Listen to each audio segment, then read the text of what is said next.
The Element by Ken Robinson and Lou Aronica। जिंदगी का सबसे कठिन फैसला होता है ये समझना कि हम अपने जीवन को किस राह पर लेकर जाना चाहते हैं। यूं तो हम जीवन में कई चीजों को पसंद करते हैं।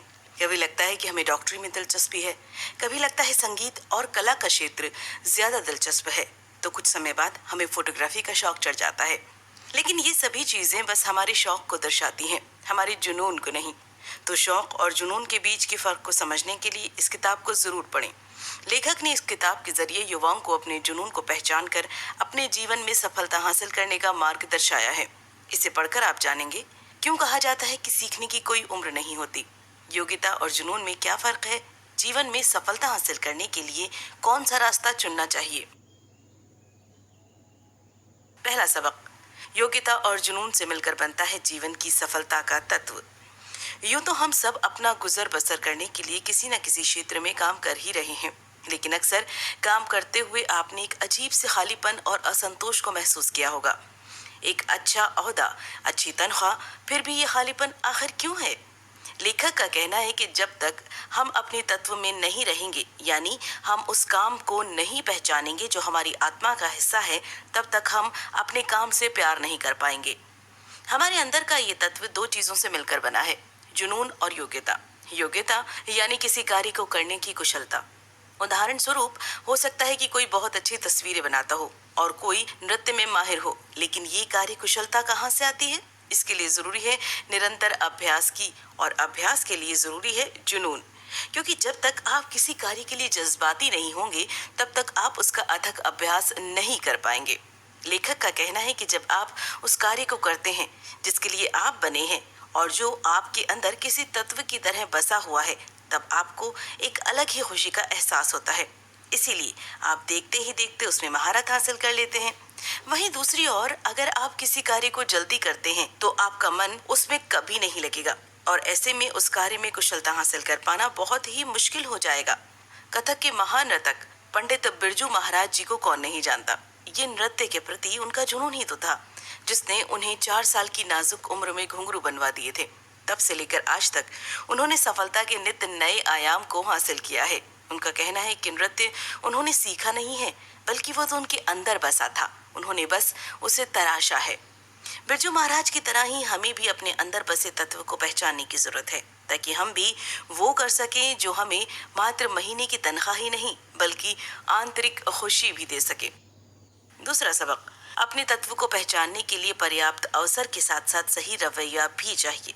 हम अक्सर अपनी हर हार के लिए तकदीर को दोषी मानते हैं, लेकिन कभी ये सोचते नहीं कि तकदीर का काम तो बस अवसर प्रदान करना है। उस अवसर को सही समय पर पहचान कर सफलता प्राप्त करने का दायित्व तो हमारा है।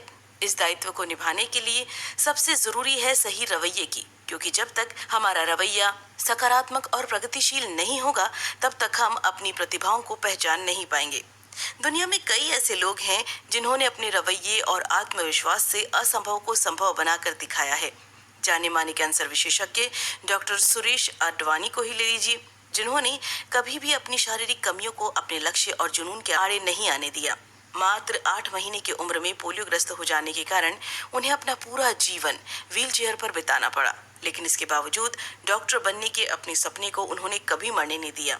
अपने दिल में बसी आत्मविश्वास की आग के सहारे उन्होंने जीवन की हर कठिनाई को पार किया और आज वो कैंसर पीड़ित व्यक्ति में सफल बोन मेरो ट्रांसप्लांट करने वाले दुनिया के पहले डॉक्टर बन गए हैं।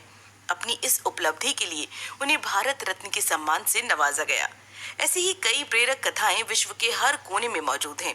आप भी उनमें से एक बन सकते हैं। बस जरूरत है अपने ऊपर विश्वास कर सही रवैया रखने की। लेखक का कहना है कि अगर रवैये और जुनून को अवसर का साथ मिल जाए तो सफलता का मार्ग और आसान हो जाता है, क्योंकि कई बार अवसर के अभाव में कई प्रतिभाओं को आगे आने का मौका ही नहीं मिलता। हमारे देश के कई गांव में न जाने कितने खिलाड़ी बसते हैं जो देश के लिए विभिन्न खेलों में स्वर्ण पदक लाने का माद्दा रखते हैं, लेकिन पर्याप्त अवसर न मिल पाने के कारण उनके सपने टूट जाते हैं। इस अवसर के खेल को समझने के लिए लेखक ने अपने जीवन का एक उदाहरण देते हुए बताया कि पोलियो के कारण अपने पैर से न चल पाने के कारण लेखक को अपनी पढ़ाई दिव्यांगों के स्कूल में करनी पड़ी, जिसके चलते उन्हें किसी अच्छे कॉलेज में दाखिला नहीं मिल पा रहा था। तभी उनकी मुलाकात मिस्टर स्टफोर्ड से हुई, जिन्होंने न सिर्फ उनका दाखिला अच्छे कॉलेज में कराया, बल्कि उनके गुरु बनकर हमेशा उनका साथ दिया। तीसरा सबक, बुद्धिमत्ता का सही आकलन कर पाना बहुत मुश्किल है। इस दुनिया में ज्यादातर लोगों के लिए बुद्धिमत्ता का मतलब महज कागजों में 100 से 90 या उससे ज्यादा नंबर लाना है। ये समाज आज भी उसे ही तेज समझता है जो किसी बड़े स्कूल में पढ़कर पटर पटर अंग्रेजी बोले, जबकि असल में जिस तरह दो लोगों के हाथों के निशान यानी फिंगरप्रिंट्स एक जैसे नहीं हो सकते, ठीक उसी तरह से उनके सोचने की शक्ति भी अलग होती है। ऊपर वाले ने हर एक को अलग अलग प्रतिभा से नवाजा है। इस दुनिया की सोच से परे बुद्धिमत्ता तो एक ऐसा गतिशील और विविध गुण है जो हर एक व्यक्ति में तो है, लेकिन उसका रूप हर किसी में अलग है। चंद किताबें ज्यादा पढ़ना या हर परीक्षा में ज्यादा नंबर लाना ही बुद्धिमत्ता ही होती तो हाई स्कूल में हिस्ट्री एग्जाम में फेल होने वाले अल्बर्ट आइंस्टाइन सदी के सबसे बड़े वैज्ञानिक नहीं बन पाते, और ना ही स्कूल से निकाल दिए जाने वाले थॉमस अल्वा एडिसन बिजली की सौगात इस जगत को दे पाते। इन उदाहरणों से ये इस बात साफ है कि हर व्यक्ति अपने हिसाब से सोचता है और हर व्यक्ति की दिलचस्पी का क्षेत्र अलग होता है और वही क्षेत्र उसके अंदर का तत्व है। यही नहीं, लेखक का तो ये भी कहना है कि एक ही बात को सीखने का तरीका भी हर व्यक्ति के लिए अलग हो सकता है। जैसे किसी व्यक्ति को काम के बीच में कोई विघ्न पसंद नहीं होता, जबकि अल्बर्ट आइंस्टाइन जब भी किसी सवाल में फंस जाते थे तो वो वायलिन बजाया करते थे, जिससे उनके दिमाग में एक नई ऊर्जा उत्पन्न हो जाया करती थी। हो सकता है कोई व्यक्ति किसी बड़े कॉलेज से फैशन डिजाइनिंग सीखकर बेहतरीन कपड़े बनाए, जबकि किसी को उसके खून में ही ये सौगात मिली हो और वो मात्र देखकर ही अपने प्रयासों से उतनी ही बेहतरीन कपड़े बना सके। तो चाहे कोई बड़े स्कूल में मोटी किताबें पढ़ा हो या कोई अनपढ़ हो, तो मात्र उसके शैक्षणिक योग्यता के माध्यम से ही हम उसकी बुद्धिमत्ता का अनुमान नहीं लगा सकते हैं। चौथा सबक, जिन लोगों की बातों से आप खुद को जोड़ पाते हैं वही आपके तत्व को पहचान सकते हैं। अक्सर ऐसा होता है कि हम किसी को अपने सपने और विचार आसानी से समझा सकते हैं, वहीं कई लोग हमारे विचारों को सुनकर हम पर हंस भी देते हैं। इस बात को कहकर लेखक ये समझाना चाहते हैं कि हर वो इंसान जो एक जैसे तत्व को दिल में रखते हैं वो एक दूसरे की भावनाएं समझकर उनके विचारों की कद्र कर सकते हैं। इसीलिए अपने तत्व को पहचानने के लिए आपको ज्यादा से ज्यादा लोगों से जुड़ना चाहिए, क्योंकि इससे हम अंदाजा लगा सकते हैं कि वो कौन से लोग हैं जो हमारी बातों को खुद से जोड़ पा रहे हैं, और हो सकता है ऐसी ही किसी वार्तालाप के दौरान आपको अपने तत्व का अंदाजा लग जाए। महान क्रिकेट खिलाड़ी सचिन तेंदुलकर का कहना था कि जब वो क्रिकेट का अभ्यास करते थे तो उन्हें पता ही नहीं चलता था कि कब दिन से रात हो गई। न भूख की चिंता होती थी, ना ही प्यास की, बस दिल में खेलने का जुनून होता था। अगर आपके अंदर भी किसी काम को लेकर ऐसा ही जुनून है तो समझ लीजिएगा बस आप उसी के लिए बने हैं, क्योंकि लेखक का भी यही कहना है। अगर आप किसी काम को वाकई पसंद करते हैं तो उसे करने के दौरान आप मंत्र मुग्ध हो जाते हैं। आपको अपने आसपास के वातावरण का कुछ अंदाजा ही नहीं होता और ना आपको समय का पता चलता है। लेकिन अपने काम के प्रति जुनूनी होने का मतलब ये भी नहीं है कि आप अपना सब कुछ ही छोड़कर उसे ही करते रहें, क्योंकि सामाजिक जिम्मेदारियां भी होती हैं और स्वस्थ जीवन के निर्वहन के लिए उन्हें निभाना भी जरूरी है। इसीलिए इस सबक के अंत में लेखक यही कहना चाहते हैं कि जिस काम को करते हुए ऐसा लगे कि आपको कुछ जबरदस्ती करना पड़ रहा है और जिसे करने का हर एक पल आपको आनंदमय लगे, वो है आपका तत्व। पांचवा सबक, अपने तत्व को पाने के रास्ते में आपको बहुत सी रुकावटों को पार करना पड़ सकता है।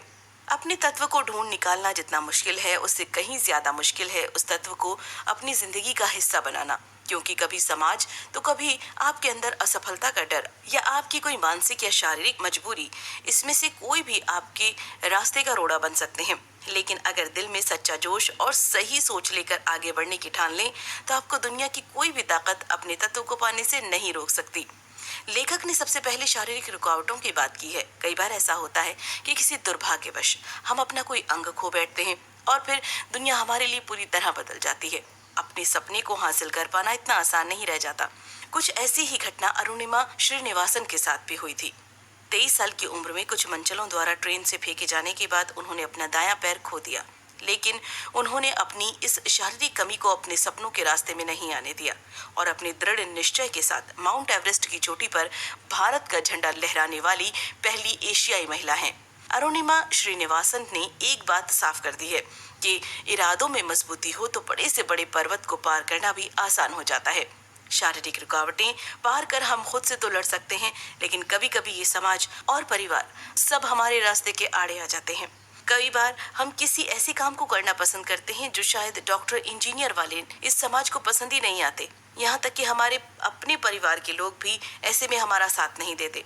इसके चलते दुनिया में कई लोग अपनी प्रतिभाओं का गला घोट बस सफेद कॉलर वाली जॉब में लग जाते हैं। लेकिन वो लोग जो समाज के मुंह पर तमाचा मारकर आगे बढ़ते हैं, उन्हें सफलता के साथ सच्चा सुकून भी मिलता है। भारतीय क्रिकेट टीम के कप्तानों का नाम लेते ही सबसे पहला नाम माही यानी महेंद्र सिंह धोनी का आता है। लेकिन उनका ये सफर आसान नहीं था, क्योंकि एक मध्यम वर्गीय परिवार में होने के कारण उनके पिताजी चाहते थे कि वो चुपचाप रेलवे में मिली अपनी नौकरी करें और क्रिकेट की तरफ से अपना ध्यान हटा लें। लेकिन उन्होंने अपने सपनों को चुना। इसके लिए उनके घर वालों ने काफी समय तक उनसे बात ही नहीं की, लेकिन अपने तत्व को जीवन में लाकर उन्होंने आज सफलता की बुलंदियों को छू लिया। ऐसी ही न जाने कितनी ही कहानियां हैं जो ये दर्शाती हैं कि जहाँ चाहे वहाँ राह खुद ब खुद मिल जाती है। छठा सबक, सपनों को जीने का कोई समय नहीं होता, जब जागो तभी सवेरा है। कहते हैं कि सीखने की कोई उम्र नहीं होती। ठीक इसी प्रकार खुश होने और अपने तत्व को पहचान कर उसका आनंद लेने की भी कोई उम्र नहीं होती। कई बार अपने तत्व को पहचानते पहचानते आधी उम्र निकल जाती है, लेकिन इसका मतलब ये नहीं है कि आप कुछ नहीं कर सकते। आप उम्र की किसी भी पड़ाव पर अपने तत्व को जी सकते हैं। एक सच ये भी है कि उम्र के साथ कुछ शारीरिक सीमाएं हैं। जैसे कि आप 80 की उम्र में दौड़ के ओलंपिक खिलाड़ी तो नहीं बन सकते, लेकिन आप अपनी खुशी के लिए तो दौड़ सकते हैं, है ना? उम्र के ऐसे पड़ावों पर अपने तत्व को पहचान कर काफी लोगों ने सफलता प्राप्त की है। उदाहरण स्वरूप आप मशहूर आर्टिस्ट बोमन ईरानी को ले लीजिए, जिन्होंने अपनी पूरी जवानी ताज होटल में वेटर के तौर पर बिताई। जब पहली बार उनके अभिनय के हुनर को सराहा गया तब उनकी उम्र 42 वर्ष की थी। इसीलिए जब भी आप जीवन के तत्व को समझ लें, बस उसे जीना शुरू कर सकते हैं। दूसरी बात यह है कि अपने तत्व को जीने के लिए जरूरी नहीं है कि आप उसे अपना प्रोफेशन बनाएं। इसे सुकूनदायक काम की तरह भी कर सकते हैं। आखिर ये आपके अंदर का तत्व है जो आपको खुशी देता है। उदाहरण के तौर पर देखें तो मशहूर कलाकार दीपिका पादुकोण यूं तो एक बेहतरीन अदाकारा हैं, लेकिन उन्हें अपने पापा की तरह बैडमिंटन खेलने का भी बहुत शौक है। लेकिन उसे ये करियर की तरह ना चुन पाने के बावजूद भी उन्हें जब शांति और सुकून की तलाश होती है तो वो बैडमिंटन खेल लेती हैं।